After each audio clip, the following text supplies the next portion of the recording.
તો બનાસકાંઠામાં ગણેશ ચતુર્થીની ઉજવણી ભક્તિ ઉત્સાહ અને શ્રદ્ધાના અનેરા માહોલ સાથે શરૂ થઈ છે। વિઘ્નહર્તા ગણેશજીની મૂર્તિ સ્થાપનાથી ઘરે ઘરે અને પંડાલોમાં ગણપતિ બાપા મોરિયાનું જયઘોષ ગુંજી રહ્યો છે। ભક્તોમાં આનંદ અને ઉત્સાહ જોવા મળી રહ્યો છે। બનાસકાંઠાના બજારોમાં ગણેશ ઉત્સવની તૈયારીથી રોનક જામી છે। ભક્તો ગણેશજીની મૂર્તિઓ, ફૂલો, પૂજા સામગ્રી અને મોદક જેવી મીઠાઈઓ ખરીદવા માટે ઉમટી પડ્યા છે। ઘરો અને સાર્વજનિક પંડાલોમાં ગણેશજીની આરતી, ભજન અને કીર્તનથી ભક્તિભાવનું વાતાવરણ સર્જાયું છે, જે ભક્તોને ભાવવિભોર કરી રહ્યું છે।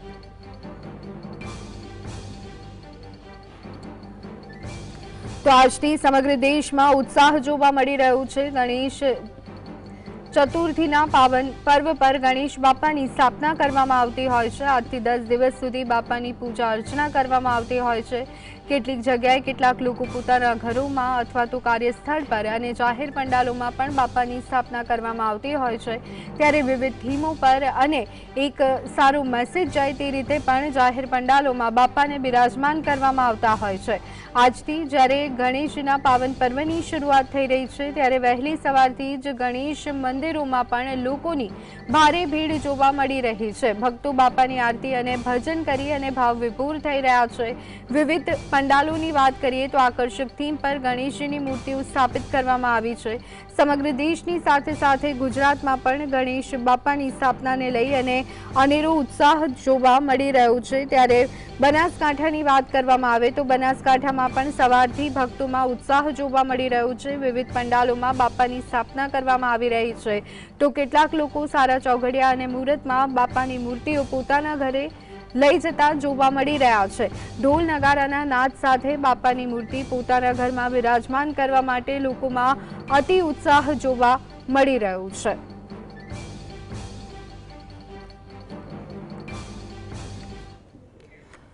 તો આજ અંગે વધુ વિગત મેળવી લઈએ। સંવાદદાતા ધ્રુવ અમારી સાથે જોડાઈ ગયા છે। ધ્રુવ, સમગ્ર ગુજરાતમાં ગણેશ ચતુર્થીને લઈ અને અનેરો આનંદ, ત્યારે બનાસકાંઠામાં કેવો માહોલ જોવા મળી રહ્યો છે? જે ચોક્કસથી જે રીતે દેશભરના ગણેશ ચતુર્થીના જે પાવન પર્વ છે તેની ઉજવણી દેશભરના થઈ રહી છે। આપણી સાથે ગુજરાતના બનાસકાંઠા જિલ્લાના જે લોકો છે, જે લોકો ગણેશ ભગવાનની મૂર્તિ લાવ્યા છે, તેઓ સાથે વાત કરો। કેવો ઉત્સાહ છે ગણપતિ દાદા આજે તમે લાવ્યા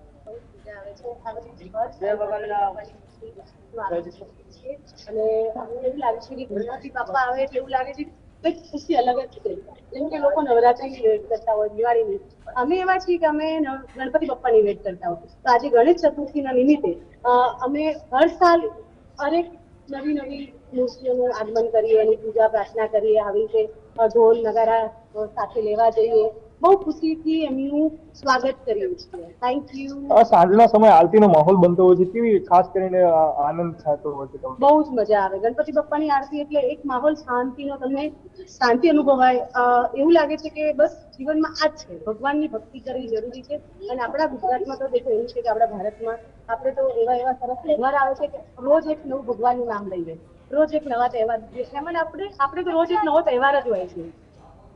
તો આ જે લોકો છે તેઓમાં ઉત્સાહ છે, શું કહેશો ગણપતિ દાદાને ઘરે લાવે કેટલો ઉત્સાહ છે દાદા? એકદમ ઉપર છે। અને આજે ગણેશ ચતુર્થી છે અને એ નિમિત્તે આજે ગણપતિ દાદા અમારે ત્યાં પધાર્યા છે, ખૂબ જ આનંદ છે। કેટલા સમયથી દાદાને લાવો છો તમે? અમે 15 વર્ષથી દાદાને લાવીએ છીએ હર સાલ। આજે ગણેશ ચતુર્થી છે, સૌમાં કેવો ઉત્સાહ છે? એકદમ તો બનાસકાંઠા જિલ્લાના જે લોકો છે તેઓમાં ખાસ કરીને ઉત્સાહ છે, કારણ કે ગણેશ ચતુર્થી છે અને બાપાને વાજતે ગાજતે જે રીતે ઢોલ નગારા સાથે બાપાને લાવ્યા છે, પૂજા અર્ચના થતી હોય છે, મોડી જે રાત થતી હોય છે તેવો સમય આરતીનો પણ એક માહોલ છે બનાસકાંઠા જિલ્લાના વિવિધ વિસ્તારોના અંદર જામતો હોય છે। આ રીતે બનાસવાસીઓ છે તે પણ ગણેશ ચતુર્થીના ઉત્સવ છે તેમાં જોડાયા છે। જી બિલકુલ, આભાર ધ્રુવ સમગ્ર માહિતી આપવા।